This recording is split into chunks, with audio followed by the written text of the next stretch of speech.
Hello, hi to everyone. I welcome you all to my channel Mantro, Daily Mantras for Everyone.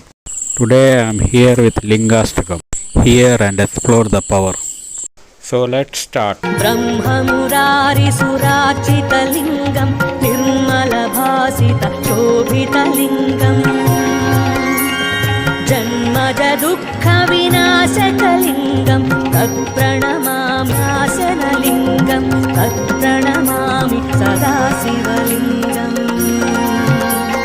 सुरगुरुसुरवरपूजितलिङ्गं सुरवनपुष्पसदार्चितलिङ्गम् परात्परं परमात्मकलिङ्गं तत्प्रणमामि सदा शिवलिङ्गम्